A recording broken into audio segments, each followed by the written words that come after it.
Buenas, ¿cómo están todos? Bienvenidos, buenas tardes. Le damos la bienvenida a esta segunda charla del ciclo webinar en conservación de fauna silvestre. Hoy vamos a hablar sobre conservación de condrictios y la vulnerabilidad que tienen condrictios y rayas en el mar argentino. Este es el primer ciclo que damos desde el Grupo Fauna Tamandua. Les comento que nosotros somos un grupo de estudiantes de Medicina Veterinaria de la Universidad Nacional de Villa María. Y bueno, hoy tenemos el honor de tener a la doctora Mirta García.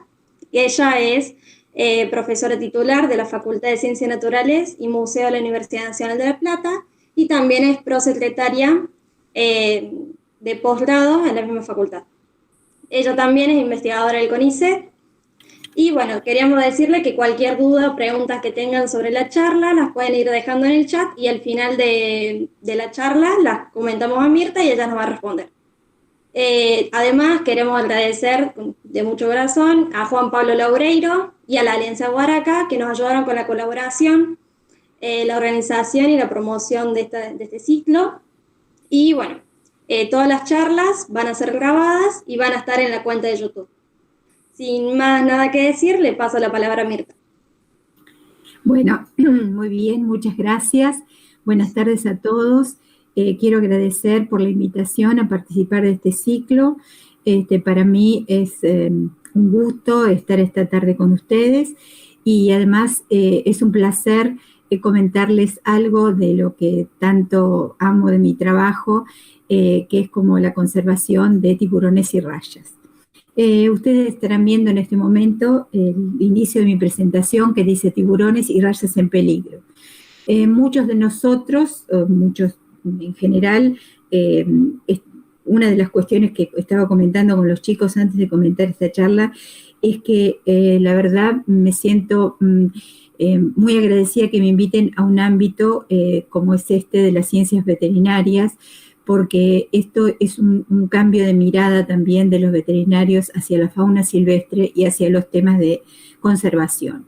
Entonces, yo sé que todos saben, digamos, el grado de peligro de extinción que tienen mamíferos, reptiles, anfibios, pero con los tiburones y las rayas siempre hay una cierta reticencia o no hay una demasiada claridad al respecto. Entonces, en esta tarde vamos a desandar este tema lentamente y por qué son estas cuestiones que ponen en peligro a este grupo. Bueno, la presentación ya fue hecha por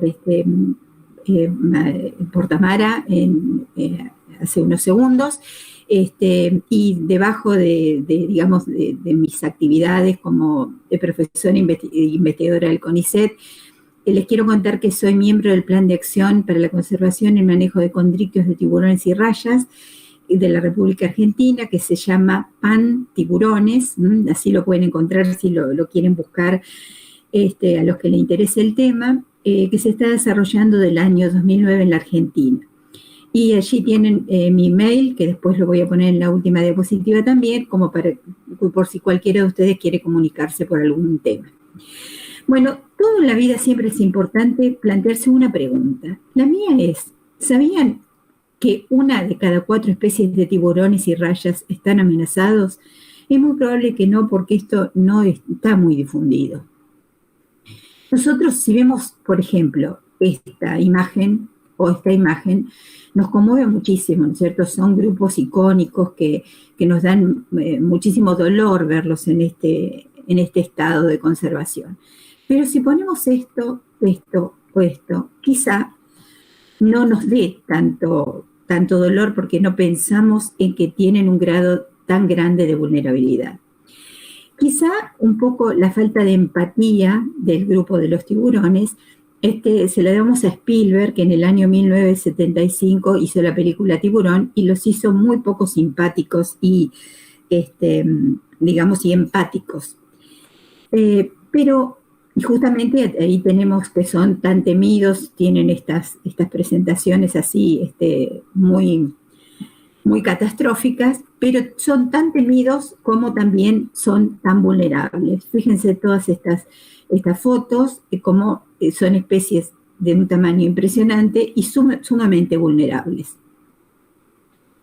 Fíjense ustedes, por ejemplo, en esta foto es muy claro, en este diagrama está muy claro cuántas especies, fíjense esto, este es el año que se registraron más ataques con muertes de tiburones. Fueron 12 personas en un año. Fíjense los tiburones que mata el hombre por hora. Así que esa sería más o menos la relación y cómo tenemos que cambiar nuestra mirada hacia los tiburones. Miren, acá les quiero poner un poquito de, digamos, acercarlos un poco al número de especies a nivel global que tenemos. Hay 1.150 especies de tiburones en todo el mundo, de tiburones y rayas, ¿no? Distribuidos.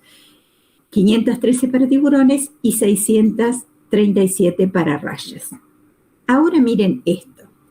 Fíjense ustedes, cuando nosotros hablamos de especies en extinción o especies o grupos amenazados de extinción, obviamente pensamos en los mamíferos, pensamos en los anfibios, en los reptiles. Fíjense que el número más grande es el porcentaje de anfibios, es el que presenta mayor porcentaje de especies en extinción. Y el segundo es el de los tiburones sin las rayas, o sea, están ubicados en segundo lugar respecto de amenaza de extinción. No sé si esto es algo bien demostrativo, pero que pienso que ninguno de los que está escuchando imaginó que tenían este grado de amenaza. ¿Por qué los conocemos como condrictios o peces cartilaginosos? Se llaman condrictios porque tienen el esqueleto cartilaginoso. Pueden llegar a tener alguna depositación de carbonato de calcio, pero nunca hay verdadero hueso. Puse esta imagen porque creo que acá se ve una gran diversidad de tiburones, los que pueden ver en el centro de la imagen, como por ejemplo es este, o este que tenemos acá, es el tiburón ballena y el tiburón peregrino. Estos que son los más grandes, son tiburones que son plantófagos, o sea, comen plancton, que está inmerso en el agua, ¿no es cierto?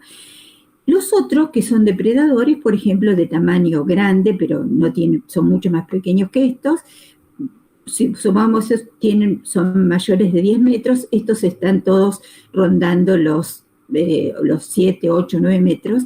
Tenemos el tiburón blanco, que es el tiburón antropófago, el tiburón martillo, el tiburón zorro, que está aquí, pero fíjense que hay otros tiburones que no tienen tanta forma de tiburón, como por ejemplo que es un tiburón que se llama tiburón alfombra, o que está acá, que viven bien cerquita del fondo, en los ambientes bentónicos, o que está acá, que son los ángeles, que viven casi pegados al sustrato, al fondo del mar.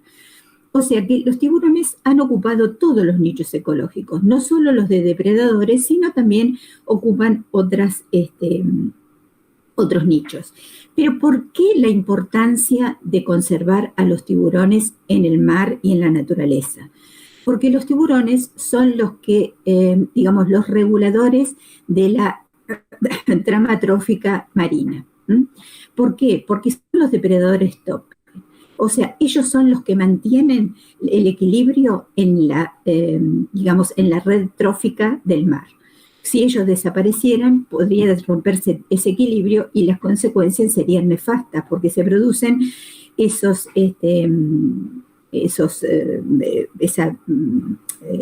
desequilibrio de cadenas que se da con los efectos bottom-up o bottom-up. Otro de los grupos que vamos a ver hoy es el grupo de las rayas. Fíjense que las rayas también, obviamente, siempre están ligadas al sustrato, excepto este grupo que está acá, que son las mantas rayas, que estas nadan libremente y también comen plancton. Después el resto de estos grupos están muy ligados al sustrato. Estas son las rayas comunes, esta es una raya de agua dulce, y esto que está aquí son una raya de látigo, las que tienen una cola muy finita, larga y provista de un aguijón. Y esto que está aquí es el pez sierra, que es una especie que está en peligro de extinción en casi todos los lugares donde se distribuye. Otra especie que son mucho menos comunes, tiene mucho menos cantidad de especies, es lo que conocemos como pez elefante, pez gallo, quimera, y lo que se consume en las pescaderías como pez pollo. Esos son los 3 grupos de condrictios que vamos a ir viendo hoy. ¿Cuáles son las principales amenazas para los tiburones y las rayas? Bueno, las tiburones y las rayas tienen las amenazas más grandes son la historia propia, o sea, la historia de vida de este grupo, la pesca en todas sus versiones, comercial, artesanal y recreativa, la contaminación ambiental y la destrucción del hábitat. Entonces, ahora vamos a comenzar un poco de lo que es la historia de vida, o sea, la historia y la biología de los tiburones y las rayas. ¿Cómo afecta esta historia de vida la vulnerabilidad? Fíjense cuáles son los problemas más grandes que tienen. Los tiburones y rayas tienen un crecimiento muy lento, alcanzan su madurez tardíamente, pasan por largos periodos de gestación y tienen una baja tasa reproductiva, o sea, un escaso número de crías. Si uno lo pudiera comparar con algún grupo, lo tendría que comparar con algún grupo de mamíferos. Pero fíjense que ahora les voy a dar un ejemplo y van a ver qué vulnerable es este grupo. Lo voy a dar con un ejemplo que es un tiburón que nosotros tenemos en peligro crítico de extinción en el Atlántico sudoccidental, que se conoce con el nombre de escalandro en Argentina, sarda en Uruguay y mangona en Brasil. Esta especie alcanza la madurez sexual a los 9 años. O sea, que tiene que pasar 9 años de su vida sin que lo agarre ninguna red para poder reproducirse por primera vez. Piensen eso. Una vez que puede reproducirse, tarda 3 años, o sea, tiene 3 años de gestación. Para la primera aparición van a pasar 3 años. Y la tasa reproductiva de esa aparición va a ser 2 crías. O sea, que cada 3 años pueden llegar a tener 2 crías. Fíjense el grado de, de vulnerabilidad que les da a este grupo este tipo de conformación de reproducción. Hay algunas especies que tienen periodos más cortos, como por ejemplo son las especies que son ovíparas, que no son muchas en tiburones, la mayoría son en rayas. ¿Y qué es lo que hacen? Ponen estos huevos que son, seguramente muchos de ustedes los han visto en la playa, de color marrón oscuro o de color negro, que parecen sachet, con una consistencia un poco dura. Y los embriones pasan un tiempo corto dentro de estos huevos y luego salen al medio acuático. Tienen estos zarcillos, como ustedes pueden ver en las puntas, que los hacen unir a la vegetación para que no estén flotando y puedan estar sometidos a las olas y demás. Después, los tiburones, para resguardar sus crías, tienen otro tipo de viabilizar sus crías a través del ovoviviparismo o viviparismo placentario. ¿Qué significa esto?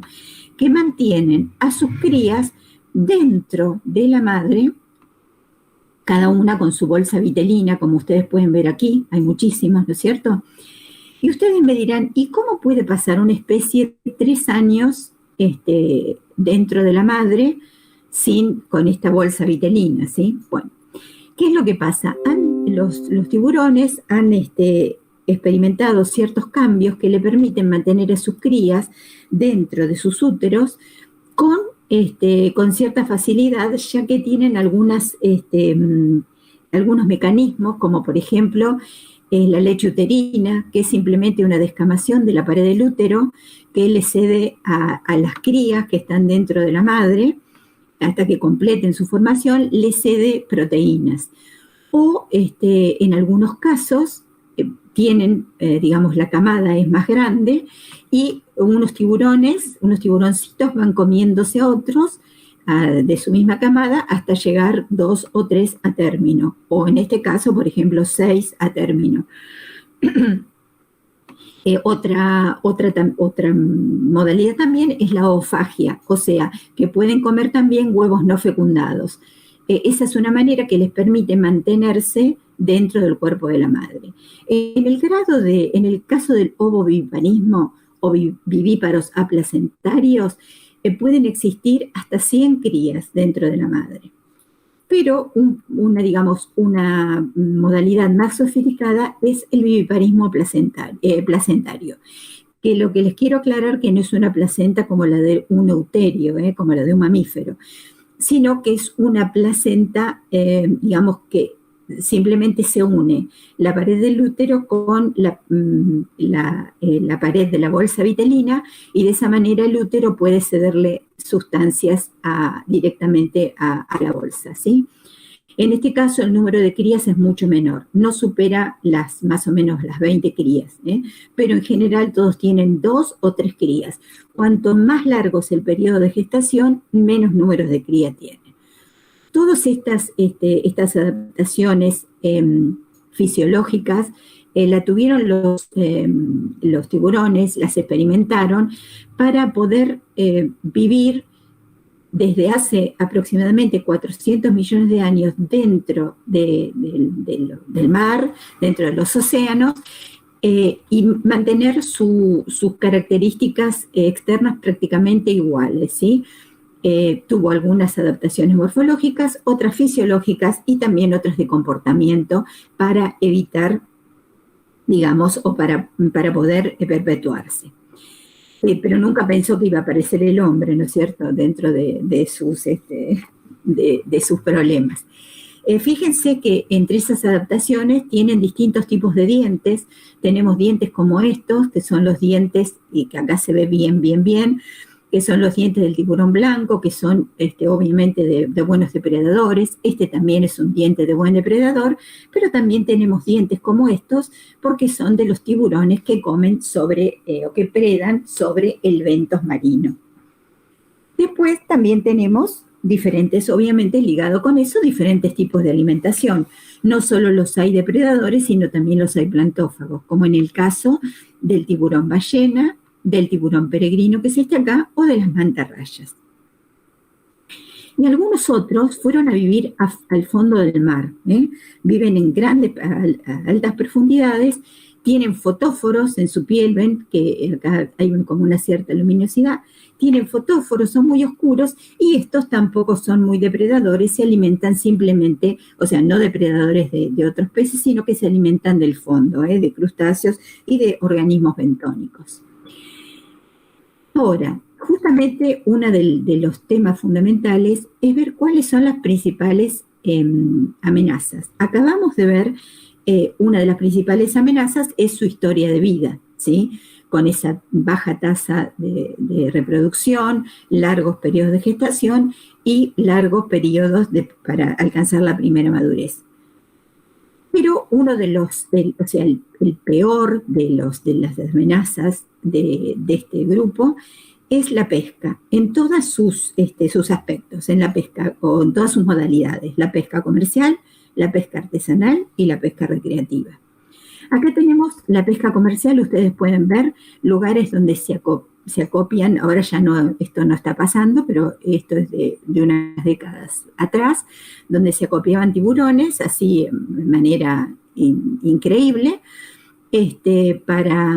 justamente esto se dio en la década del 50, 60, porque se extraía el aceite de hígado de tiburón, que es el escualeno. El escualeno se usa tanto en farmacia como en cosmética. Y el lugar, si ven que se puede obtener de otros sitios, de las plantas y demás, lo más, el menor costo es extraerlo del hígado de los tiburones. Que ustedes saben que los tiburones tienen un hígado que ocupa gran parte de su cuerpo y de su cavidad abdominal, porque ellos no tienen vejiga natatoria y utilizan el hígado con una gran cantidad de aceite y una gran cantidad de escualeno para poder flotar. Entonces, ahí vieron la posibilidad de extraer el aceite que es tan importante, incluso ahora que estamos en la época donde las vacunas son tan apreciadas, se utilizan también en la fabricación de vacunas, porque son coayudantes de las vacunas, el aceite escualeno. Bueno, Otro tema que ha diezmado a las poblaciones de condrictios es el hecho de la comercialización de las aletas. Se llama aleteo o finning. Este proceso es cortarle las aletas a los tiburones y después desechar el cuerpo de los tiburones al agua. O sea, el tronco del tiburón se tira al agua una vez que extrajeron las aletas. Las aletas se pueden vender así frescas o disecadas. Ustedes dirán, ¿qué pasa con esto? Bueno, esto es un problema cultural, ¿sí? Digamos, en China, y cuando Hong Kong no pertenecía a China también, hay una costumbre que está relacionada con, digamos, con las clases de poder, o sea, con el poderío económico. Tener un plato de sopa de aleta de tiburón es de una distinción increíble. O sea, cuando hay un casamiento, una fiesta, las personas con mucho dinero ponen en sus fiestas este tipo de plato que ha hecho que se diezmen las poblaciones de tiburones. De hecho, yo les voy a comentar, fíjense, esto es un minutito nada más, fíjense los países que que hasta hace poquito tiempo, en este caso ya era Uruguay y ya lo dejaron de exportar, pero que exportaban aletas, y fíjense que los lugares que los recepcionaban es China y algo en Japón y algunas islas también. Fíjense, el grosor de la línea está representada con las toneladas que se comercializan. Y, por ejemplo, un país como Canadá, que no exportaba, sino que importaba, en el 2020 dejó de importar, y el Reino Unido, que exportaba, dejó de exportar en el 2021. O sea que lentamente muchos países están entrando, o sea, no quedan tanto, fíjense ustedes que son pocos los países que están, la Comunidad Económica Europea lo tiene totalmente prohibido.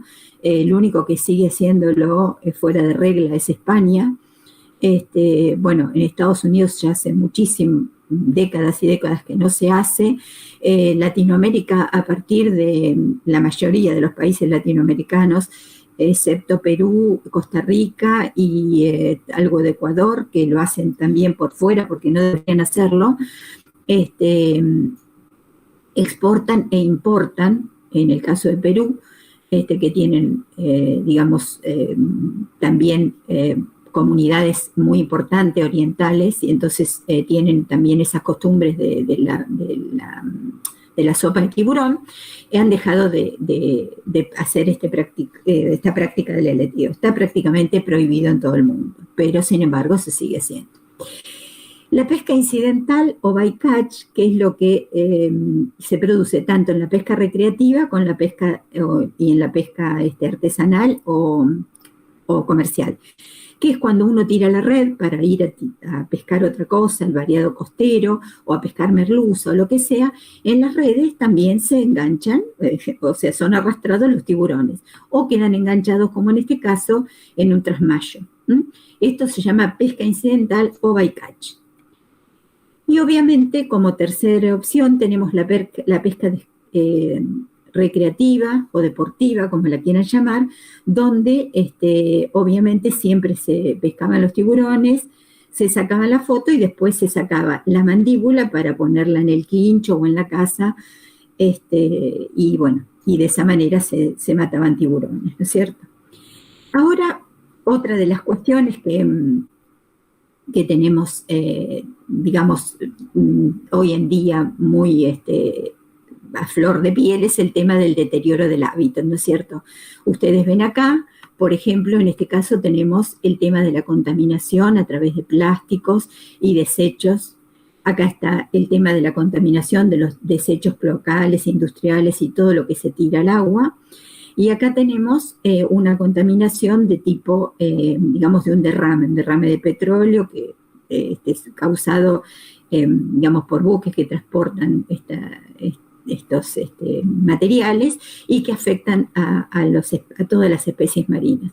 Y yo puse esta foto porque, bueno, obviamente todo este deterioro del hábitat hace que haya mortandades masivas de peces y quizá uno ante esta foto no se siente tan conmovido como ante las dos primeras que mostré, ¿no es cierto?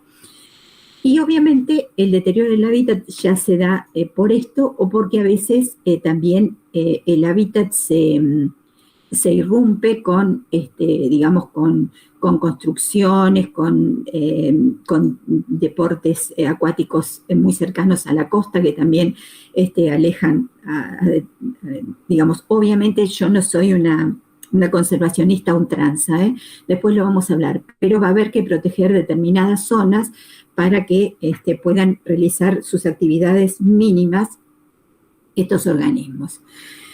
Bueno, resumiendo, la pesca es la mayor de las amenazas para este recurso, porque ellos con su historia de vida particular podrían haber seguido indefinidamente si el hombre no hubiera introducido, digamos, la pesca en cualquiera de sus formas dentro de la naturaleza.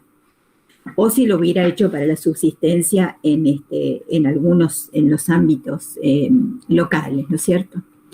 Bueno, entonces, ahora, esto que quiero aclararles que puse, cómo se mide el estado de conservación de las especies, porque nosotros siempre hablamos de especies en peligro, especies en extinción, pero por ahí no sabemos, digamos, de qué se trata o cuáles son los criterios.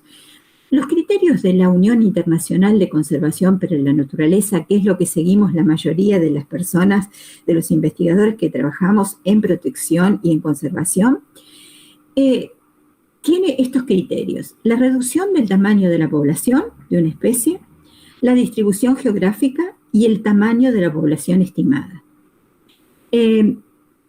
Los parámetros poblacionales son, o sea, tenemos varias cosas para determinarlos, pero obviamente cuando uno sabe que se está reduciendo el tamaño de una población, esa población está más cercana a extinguirse.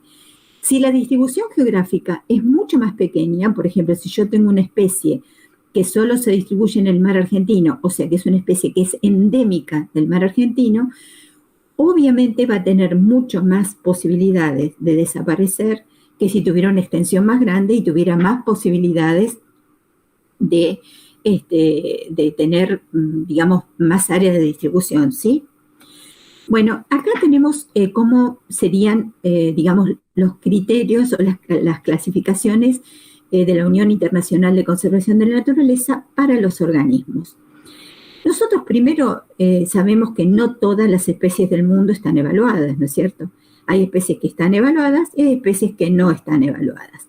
De las evaluadas, tenemos algunas que no tienen datos suficientes como para ponerlas en una determinada categoría. Esas son especies con datos insuficientes, ¿sí? Y con las que tienen datos adecuados comenzamos a hacer esa relación entre los parámetros que les comenté y tenemos categorías como de preocupación menor y casi amenazado. Después aparecen las categorías de vulnerable, en peligro y en peligro crítico, que estas son las categorías que tienen grados de amenaza. Y después ya tenemos el extinto en estado silvestre y el extinto total. El extinto en estado, o sea, es tanto el extinto en estado silvestre como el extinto, ya no tenemos posibilidad de trabajar en estas especies para su recuperación.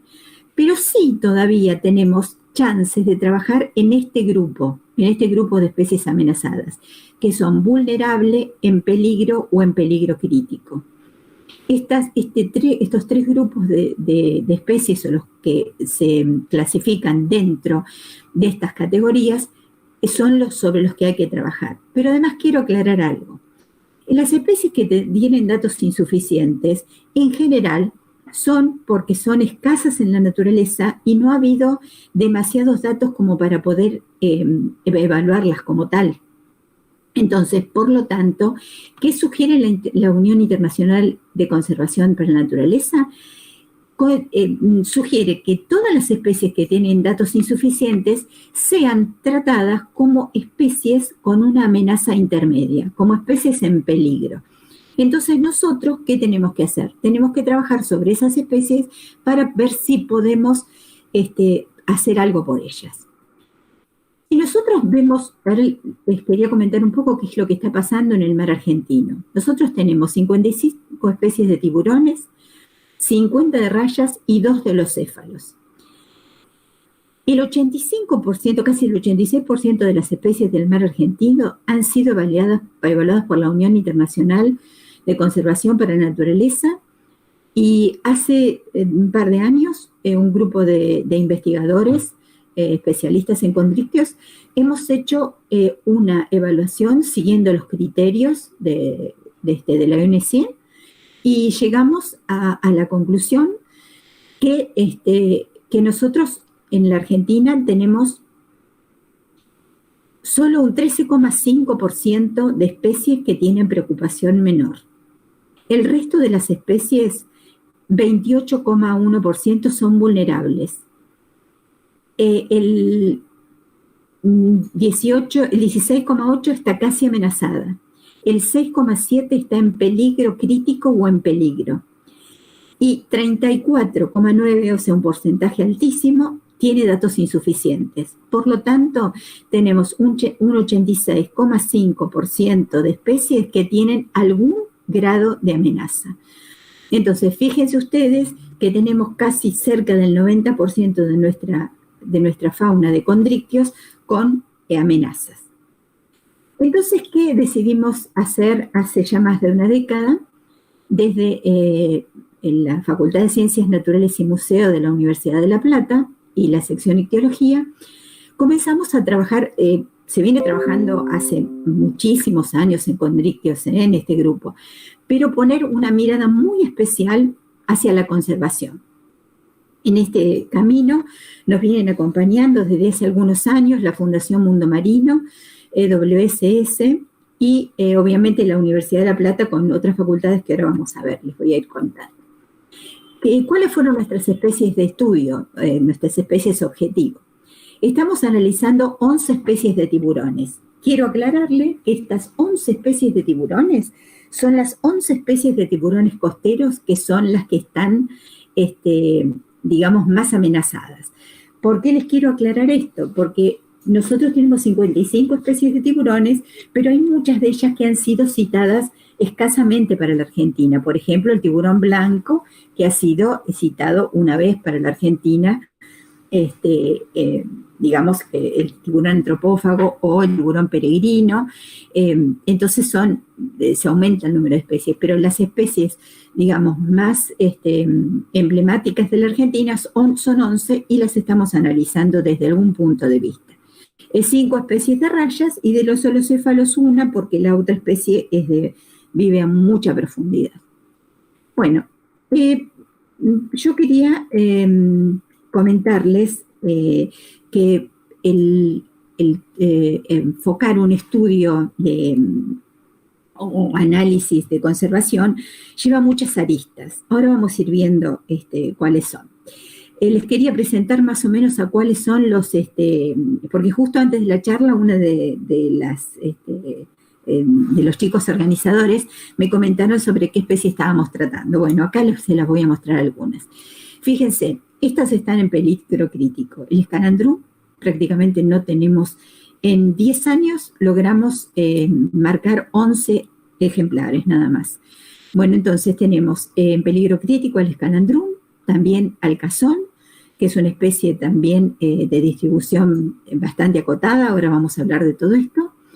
El pez guitarra, que también es muy poco frecuente. Los peces ángeles, que están en peligro o en peligro crítico. Hay 3 especies de peces ángeles para el mar argentino. El gatuso, que está en peligro, pero además tiene un peligro extra porque se comercializa, así que hay que mirarlo con lupa a esta especie. Después tenemos el bacota, también en peligro, que es una especie muy hermosa de tiburón.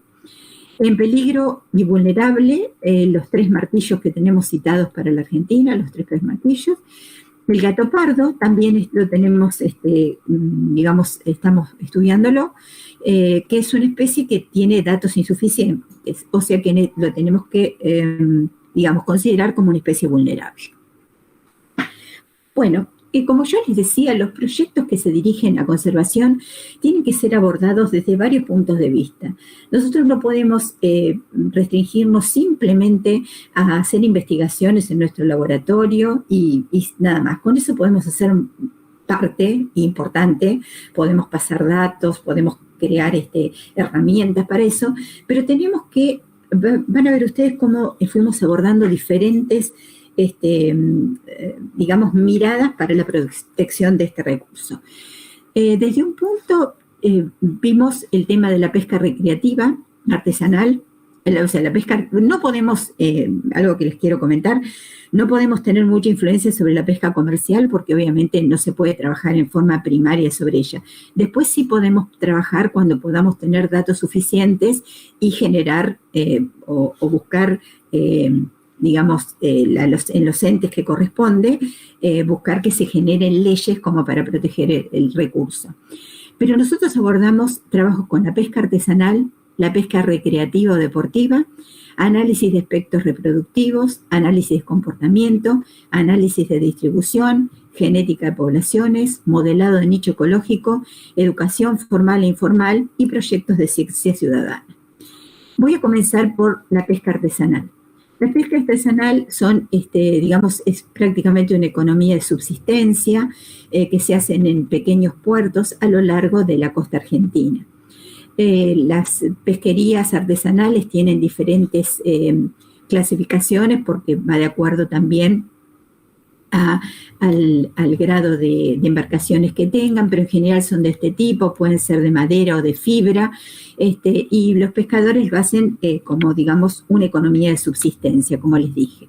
Entonces empezamos a trabajar con ellos a través de entrevistas, encuestas, concientización acerca de la protección del recurso, o sea, les hablamos, les contamos, porque nadie puede proteger ni querer ni amar algo que no conoce o que no sabe. Entonces, lo primero es la concientización de qué es lo que está pasando. Y por último, algo muy importante es dar herramientas para la conservación y la optimización del recurso. ¿Por qué? Porque yo no puedo ir a pedirle a estas personas que están, digamos, que pescan para darle de comer a su familia, que dejen de pescar tiburones, porque los tiburones se están extinguiendo. Eso sería muy torpe de nuestra parte. Entonces, ¿nosotros qué hicimos? Hicimos algunas, digamos, propuestas que son propuestas de conservación estrictas y además concretas. Fíjense, bueno, acá les quiero mostrar, perdón, antes de esto, les quería mostrar que eso nos sirvió a nosotros, digamos, toda la concientización, las preguntas, las encuestas y demás, para caracterizar distintas pesquerías del mar argentino, distintas pesquerías artesanales. O sea, pudimos ver el tipo de flota que tienen, o sea, sobre qué tiburones predan, qué capacidad tienen de pesquería, también el estado socioeconómico de esa gente, porque obviamente nosotros tenemos que trabajar también sobre eso, ¿sí? Es muy importante. ¿Qué hicimos? Llevamos algunas medidas concretas, como les contaba. Les quiero contar esto porque es muy interesante. Esto lo llevamos a cabo junto con la Fundación Mundo Marino. Le llevamos un manual del proceso de manufacturación de ensilado de pescado. ¿Por qué? Porque ustedes saben que por una cuestión cultural hay muchos pescadores artesanales que pescan con anchoita. Entonces ellos tienen que comprar su carnada para pescar. Un cajón de anchoita en este momento debe estar, miren, antes de la pandemia estaba más o menos 6.000, 7.000 pesos. En este momento debe estar 12.000, 13.000 pesos. Imagínense ustedes tener que salir a pescar, gente que además no tiene tantos recursos, ¿sí? Como para eso. Entonces, ¿qué hicimos nosotros? Le llevamos este manual de ensilado. ¿Con qué se hace el ensilado? Se hace con todo lo que queda del fileteo del pescado, con material fresco y con agregados de gelatinas y otras sustancias que son de muy escaso valor. Tiene digamos, requiere poco, digamos, intervención del hombre para manufacturarlo, y después es muy fácil mantenerlo. No necesita heladera, nada, simplemente en un lugar oscuro y más o menos fresco puede estar. Fíjense ustedes, salen a pescar con esto, entonces no tienen que comprar carnada. Estamos facilitando una cuestión económica, no gastan tanto y tanto no gastan prácticamente nada porque es de lo que ellos tiraban, y pueden tener más entrada de esa manera. Y otra cosa que le llevamos fue llevar a un emprendedor privado, que es Claudio Silva, que nos acompañó, y les enseñó el proceso de ahumar el pescado. ¿Qué pasa? Esta gente durante el verano, estas comunidades sobre la costa, el verano se llena de turistas, entonces el pescado lo pueden vender. En el invierno, si no van a un punto más, digamos, a una ciudad más importante, como acá pasan los del sur de la provincia de Buenos Aires, que dirigen prácticamente todo lo que pescan o parte de lo que pescan lo llevan a Bahía Blanca, por ejemplo, o, bueno, los más al norte los van distribuyendo en las distintas localidades. En general, ese pescado lo tenían que tirar porque no, digamos, no lo podían vender. Entonces, al no venderlo, tirarlo también es un desperdicio de un recurso. Entonces, ¿qué le llevamos? Esto es bastante fácil, le enseñamos a hacer los hornos, incluso los primeros eran bastante precarios, y les enseñamos a hacer el proceso del ahumado. De esta manera ellos pueden mantener desde cuando pescan en el invierno hasta el verano el pescado ahumado, y lo pueden vender a los turistas. Y también hemos logrado que, digamos, trabajando junto con INTA, que se hacen ferias importantes y también se hacen bolsones con los productores de INTA, poner en esos bolsones que se venden, que nuestros pescadores artesanales, los que trabajan, digamos, ayudando, o sea, con nuestro grupo de trabajo, puedan también poner sus productos dentro de esas bolsas. Eso fue también llevarle una herramienta de conservación bien concreta. Tenemos un proyecto, que es un proyecto de educación ciudadana que venimos desarrollando hace más de 10 años, que está dirigido a pescadores deportivos o recreativos, o sea, nuestros tiburonólogos de la costa del mar argentino, que se llama Conservar Tiburones de Argentina, que tiene un Facebook, después se los voy a poner en la última diapositiva, también lo agregué, por si quieren verlo. ¿Qué fue lo que creamos? Creamos una red de pescadores deportivos y recreativos involucrados en un proyecto de mercado. O sea, ¿qué pasó? Los fuimos concientizando a través de campañas de difusión, se hicieron eventos, charlas, entrevistas en distintos medios de comunicación, se fue por toda la costa del mar argentino, se hicieron charlas en escuelas, en clubes de pesca, en clubes sociales de los pueblos, en todos lados concientizando del estado de los tiburones y digamos, que se iba a alargar este proyecto para conservar los tiburones. Hicimos talleres en los que se adiestró a los pescadores de tiburones que se dedican a pescar tiburones en el marcado, el procedimiento y en la toma de los datos, porque ellos los tienen que medir, tienen que hacer una serie de cuestiones, ¿no es cierto? Y acá ven ustedes una marca, estas marcas se llaman espagueti, y se pone con este punzón sobre la aleta, o sea, él no tiene ningún tipo, en el nacimiento de la aleta, o sea que no tiene ningún tipo de daño para el tiburón, ¿sí? Entonces se los entrena y ellos se convierten y los empoderamos realmente como verdaderos investigadores que están en la naturaleza marcando. Estos tiburones después son devueltos al agua con la marca, más o menos ya tenemos que este proceso dura 3 minutos, los tiburones pueden estar mínimo 5 minutos fuera del agua, que no tienen problema de volver a nadar muy bien. También se toma la longitud y algunos otros datos que nosotros le damos en las planillas. Después al que interese les cuento. De esta manera, nosotros empoderamos, como le digo, a nuestros pescadores y ellos nos devuelven todos esos datos por un sistema que tenemos muy aceitado y nosotros sabemos qué es lo que se marcó. De hecho, nosotros establecimos 15 nodos de marcado y 4 de ellos también los pudimos hacer en áreas marinas protegidas de la Argentina. Una de las cosas que logramos fue que se saque la pesca con sacrificio en los tiburones, en uno de los campeonatos de pesca de tiburón. O sea, simplemente se pesan y la pieza más grande recibe el premio. No está prohibida la pesca con sacrificio. Acá les quiero presentar, estos son algunos de nuestros colaboradores, de nuestros pescadores que pescan desde costa. Muchos pescan embarcados, digamos en excursiones de pesca, y otros tenemos un grupo que estos son los más atrevidos, que son los que pescan en kayak. Suben los tiburones al kayak y fíjense que acá está marcado, fíjense que todos los tiburones tienen su marca puesta antes de largarlo, y lo que nuestros tiburones dejan es sacarse una foto y liberarlos al agua. De hecho, les quiero comentar que como resultado de este mercado, nosotros en el año 2018 se marcó un tiburón bacota en la zona de la Restinga.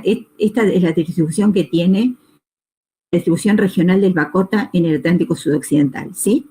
Lo marcamos en la zona de la Restinga de Mar del Plata. Lo marcó un tiburonero, ¿no? Uno de nuestros pescadores. Y apareció 390 días después en Santo Espíritu. Fíjense ustedes que la aparición de este tiburón aquí hizo que se aumentaran muchos, pero muchísimos kilómetros la distancia en la que se tenía como límite norte de la distribución. O sea, ampliamos la distribución, estuvo 390 días en libertad con la marca, recorrió al menos 2.550 kilómetros, si lo tomamos como una línea más o menos recta a la costa, y se erigió esta migración.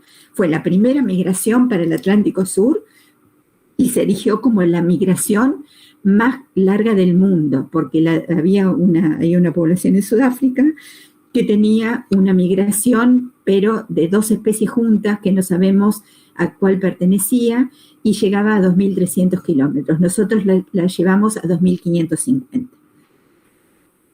Como les mostraba, gracias a estos, a estos colaboradores, que son casi nuestros compañeros científicos que nos pasan los datos, ¿sí? Nosotros lo que queremos establecer es este cambio de paradigma. Pasar de esta ganchera donde se colgaban los tiburones, se pesaban, se sacaban la foto, lo que sea, y después le sacaban la cabeza, a una diversión entre amigos y trabajar para conservar el grupo, porque todos están sumamente concientizados. Nosotros le pasamos datos constantemente de qué es lo que está pasando, de datos a nivel mundial. Entonces ellos están convencidos del proyecto donde están participando. Después me prestan las preguntas que quieran, pero tengo miedo que se haga demasiado largo. También trabajamos en el análisis de distribución. Por ejemplo, nosotros hemos descrito para la Argentina por primera vez al tiburón zorro ojón, el de ojos grandes. También ampliamos la distribución de una especie que está críticamente amenazada en el Atlántico, que es Mustelus fasciatus, que es una especie endémica del mar argentino. También estudiamos el comportamiento de natación de una especie que es el cazón, que es muy importante, es una especie migratoria, y lo estudiamos con, con telemetría satelital. Así que, bueno, fue un estudio también muy lindo que logramos hacer. Trabajamos también sobre la extinción en el límite sur de su distribución, que sería la Argentina y Uruguay, del pez sierra. También lo que nosotros hacemos, estos son datos que provienen también del proyecto de marcado, es establecer estas zonas que es el modelado del nicho ecológico. Estas zonas que ustedes ven marcadas acá son donde encontramos bacotines, está hecho para bacota esto, son donde encontramos bacotines neonatos o juveniles. Entonces, ¿qué es lo que nos está marcando acá? Es que estas zonas son de gran vulnerabilidad. Entonces va a haber que, digamos, sugerir determinadas medidas para en estos sitios, porque justamente hay muchos neonatos y es un sitio de parición y de cría.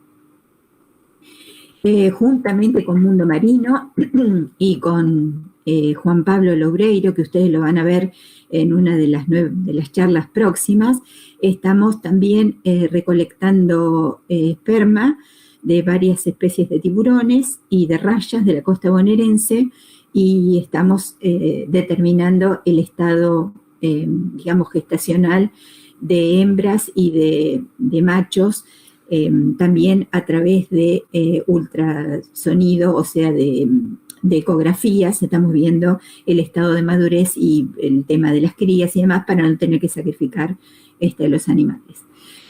Bueno, acá está justamente, se realizaron estudios de ultrasonido, acá tenemos una ecografía, acá tenemos justamente uno de los huevos retenidos en el útero de la hembra, y acá lo vemos a Juan Pablo justamente haciendo la ecografía.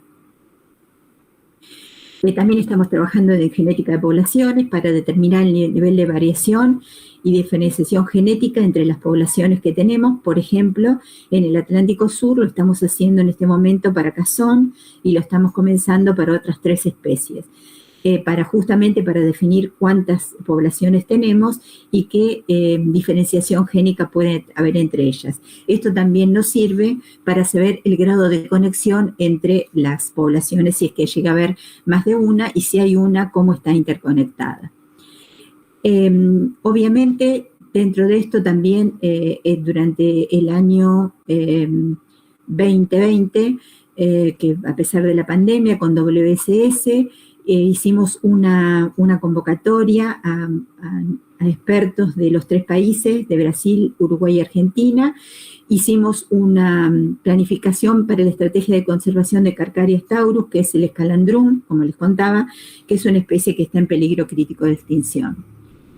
Y también hicimos abordajes de la educación formal, junto con la Facultad de Informática de la Universidad de La Plata. Se creó una experiencia basada en posicionamiento, generada, digamos, en una aplicación que es Aprendo Explorando. Los profesores tienen que dar determinados contenidos, y después se ubican los materiales con los que se dio clase sobre diferentes sitios, se les carga en cada uno de los dispositivos un programita, y se le comienza a hacer preguntas, y los alumnos van contestando a través de las fotos y seleccionando el material. Y esto ha sido muy bien aceptado, se ha practicado en varias escuelas. Tenemos proyectos de educación informal, como por ejemplo son proyectos de cartelería, y el más importante se llevó a cabo en la Reserva Provincial de Usos Múltiples de Bahía San Blas. Esto lo hicimos junto con WSS y Fundación Mundo Marino, ya que es el lugar donde desde la primavera hasta el verano se reúnen todas las especies de tiburones más comunes de la costa de la Argentina: el escalandrún, el cazón, el gato pardo, el bacota, el espinillo, el martillo, el gatuso, lo que sería el mustelus y los peces ángeles. Fíjese usted que todas esas especies están todas amenazadas. Entonces, ¿qué hicimos? Llevamos a lo que es el paseo costero de San Blas, que es este sitio que ustedes ven acá, 3 carteles que son interactivos, son ruletas que giran y que tienen información sobre el lugar en sí, la importancia que tiene como lugar de concentración de tiburones y obviamente de concentración de pescadores de tiburones en ese periodo del año, ¿sí? Le pusimos a cada uno el grado de amenaza con el que se encuentra, y pusimos algunos datos del sitio. Y las 2 especies que están más amenazadas del grupo, le dedicamos una rueda a cada una para el escalandrún, otra para el cazón, con, el emblema de amenaza. Fíjense, el día de la inauguración, el pueblo estaba muy contento con la inauguración y la colocación de estos carteles, y lo más lindo que pudimos rescatar de ese día fue esta foto, que es donde uno tiene que poner la mirada, ¿no es cierto?, en educar a los jóvenes, a los niños, para que tomen idea de cuál es la importancia de conservar los tiburones y de conservar el equilibrio en el mar. Así que allí están puestas todas nuestras fuerzas. Bueno, les doy las muchas gracias por toda esta charla. Acá les dejo el Facebook de Conservar Tiburones y mi mail personal por cualquier consulta. Bueno, ahora estoy a disposición de ustedes para lo que quieran. Vamos a ver si preguntan. Acá hay una pregunta. Dice, cuando realizan estudios con ejemplares, como por ejemplo los estudios de ultrasonido, ¿cómo hacen para adquirir dichos ejemplares? ¿Cómo? Bueno, yo no puse acá un videíto, pero bueno, por ahí le podemos decir a Juan Pablo que lo preste y lo pueden poner pegadito a YouTube, en la presentación que van a dejar en YouTube. Bueno, los ejemplares son sacados del agua, obviamente. En el caso de que el que estaban viendo, ese es uno de los que está en el mundo marino, que es una hembra, y que, bueno, se sacó unos minutos del agua, porque incluso ellos, por un programa que están haciendo, pueden salir unos minutos del agua que no tienen ningún problema los tiburones. Y lo mismo se hizo cuando se fue a San Blas, pero ahí ya con las embarcaciones, el tiburón es subido al agua, en este caso Juan Pablo, que era el que estaba haciendo las ecografías, es ayudado por otros colaboradores, otros investigadores, se lo pone boca arriba y bueno, se comienza a hacer la ecografía, ¿sí? Una de las cuestiones es que poniéndolo boca arriba también el tiburón se tranquiliza muchísimo, y otra manera también para manejarlo muy bien es ponerle una toalla mojada sobre la cabeza. Eso lo tranquiliza bastante. Los tranquiliza y se pueden manipular muy bien y sin hacerle ningún tipo de daño. Fíjense que a las pruebas me remito, pudo estar 390 días nadando y hizo 2.500 kilómetros de migración. Así que sale en un estado muy saludable. Buenísimo. Acá hay otra pregunta. Dice, ¿cómo hacían estos años el rastreo de tiburones para saber sus rutas marítimas y respecto a Argentina? Bueno, nosotros, el tema es que puede haber varios, abordar las rutas migratorias se abordan desde varios mecanismos o varias estrategias. Las estrategias más caras que nosotros no tenemos disposición de ellas son un seguimiento satelital y demás, ¿no es cierto? El tema también es que depende del tiburón, porque, por ejemplo, nosotros, para que, haya un seguimiento satelital, el tiburón tiene que estar arriba, para que en algún momento se pueda triangular y pueda recibir señal. Hay muchos tiburones que no salen nunca, esa aleta nunca sale a la superficie, entonces es mucho más complicado, ¿sí? Por ejemplo, es lo que nos estábamos planteando ahora con el tema del escalandrún, porque otra que es a través de boya. Nosotros en este momento estamos haciendo un proyecto con, ellos tienen, por un sistema de boyas, se le colocan chips a los tiburones y de esa manera, cuando pasan por las boyas, son, digamos, tomados, captados. Pero el tema es que uno no puede bollar por ejemplo, qué sé yo, de acá a Brasil, es imposible. No hay presupuesto ni siquiera en los países desarrollados que resista eso. Entonces siempre se estudian indirectamente. Un método que es, digamos, muy básico es el que estamos usando nosotros, que es el del marcado, y es el que se está usando porque, por ejemplo, en Sudáfrica, como les decía, también era por un proyecto de marcado y recaptura, ¿no? Que vieron esto. Pero uno de los, digamos, de las cuestiones más modernas que se están haciendo son los estudios genéticos. ¿Por qué? Porque nosotros estamos viendo, digamos, si tenemos una o varias poblaciones.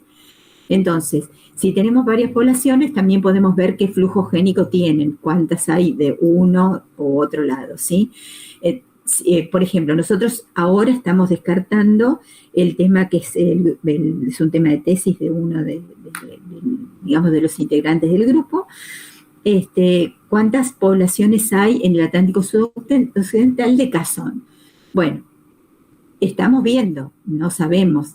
Sabemos que tienen migraciones, pero probablemente sea una misma población que está migrando a lo largo de toda digamos, la plataforma desde el sur de Brasil hasta el sur de Argentina, ¿no?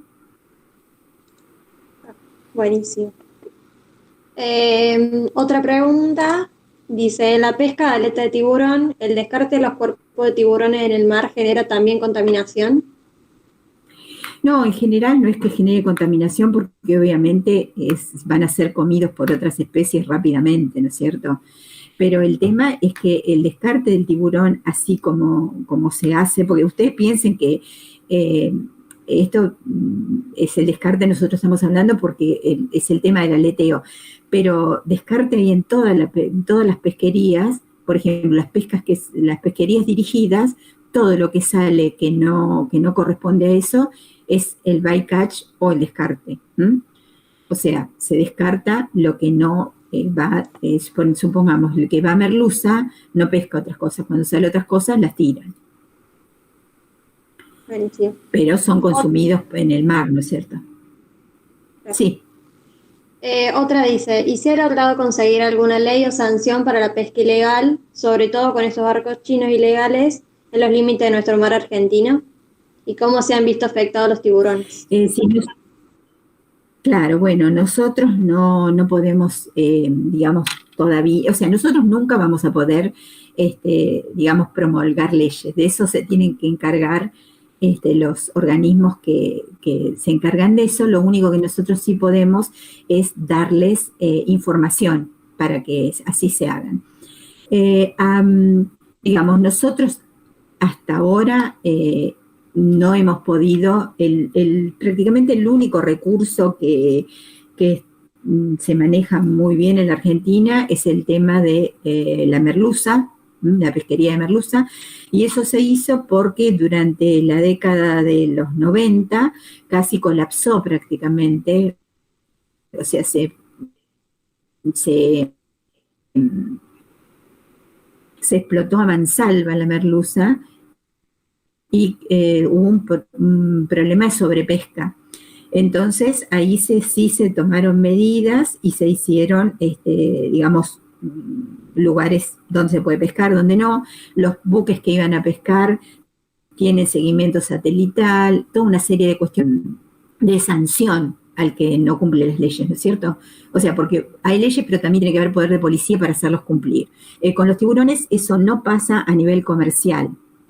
Nosotros lo único que sí tenemos de bueno es que se prohibió el aleteo en la Argentina hace muchísimos años, y eso, bueno, eso está bien, pero bueno, el resto de las cosas no podemos influir, ¿no es cierto? Pero sí estamos haciendo, digamos, tratando de poner algunos límites en la pesca artesanal y en la pesca deportiva, ¿no?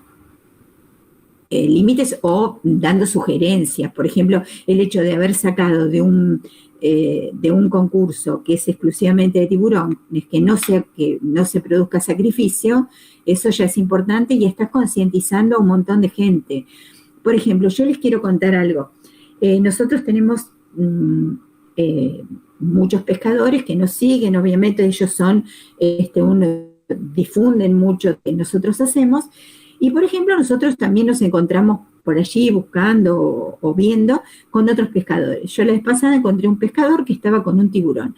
Entonces traté de comunicarme con él y me decía, pero yo no lo pesqué, lo encontré muerto, porque claro, ya saben que está mal pescar tiburones, o sea, hay una conciencia en los pescadores deportivos que los tiburones no se matan. Se pueden pescar, te sacás la foto y lo volvés al agua. Esa es la premisa que nosotros queremos ahora, que se tenga como primer, digamos, es el ABC de un pescador que pesque un tiburón o una raya. Nos va a costar, pero hemos logrado un lindo grupo de gente que nos sigue y que sigue adelante con nuestro proyecto. Bueno, me alegro, Mirta. Y otra pregunta, dice, ¿es posible la inseminación artificial para la conservación de las especies? Mira, no hay, o sea, vamos a hablar de Sudamérica también, ¿no es cierto? No tenemos, digamos, no hay mucha experiencia en cría ex situ de tiburones. De hecho, en la Argentina, creo que el único lugar que ha podido mantener los tiburones en estado óptimo y que están perfectos y no se mueren, porque me consta, es Mundo Marino, ¿sí? Los veo siempre, hace años que los veo y re bien. Sí, obviamente se va a poder hacer, de eso no va a haber problema. Incluso con escalandrón sería una manera interesante de poder ver si se puede hacer cría ex situ y volver a poner en la naturaleza, ¿no? Porque es una especie que está, digamos, muy, muy, muy sobre las cuerdas. Buenísimo. Y no hay más preguntas.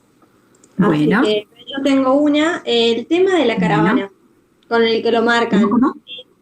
Sí. Con lo que marcan los tiburones, ¿eso en algún momento se les sale o...? No. Lo tienen, se pone o se inserta entre los radios de la aleta. Entonces queda como enganchado y lo tiene para siempre. Para siempre, hasta que alguno se decida matarlo, ¿no? Pero no, quedan para siempre. Sí. Y no son, no afectan ni la flotabilidad, ni la natación, son muy, porque incluso cuando se trabaja con algunos marcadores satelitales o demás, hay algunos que son bastante grandes para el tamaño de tiburón que uno por ahí tiene que manejar, porque están hechos para grandes tiburones. Eso nos pasó con el cazón. Y nos daba cierta cosa que nos pudiera molestar para algo, pero en este caso, como nosotros usamos los espagueti, no tienen ningún tipo de problema, no los dañan en la natación, ni en el movimiento, ni les causa ningún tipo de lastimadura, nada, porque como se pone en la aleta, no hay problema. Buenísimo. Y bueno, no preguntar más nada, pero sí que estuvo muy interesante la charla, informativa y les gustó. Y a mí también. Bueno, muchísimas gracias a ambos. A ambos porque son los que veo. Gracias a todos los que estuvieron escuchando. Tienen a disposición mi mail digamos, en la presentación, y cualquier duda me escriben o me llaman. Y bueno, y muchísimas gracias nuevamente a Francisco y a Tamara por la invitación, y al grupo Tanmandú, a todos en realidad. Gracias, Mirta. Bueno, muchas gracias a ustedes. Y quedo a disposición de ustedes. Gracias. Muchas gracias también a todos los que se conectaron.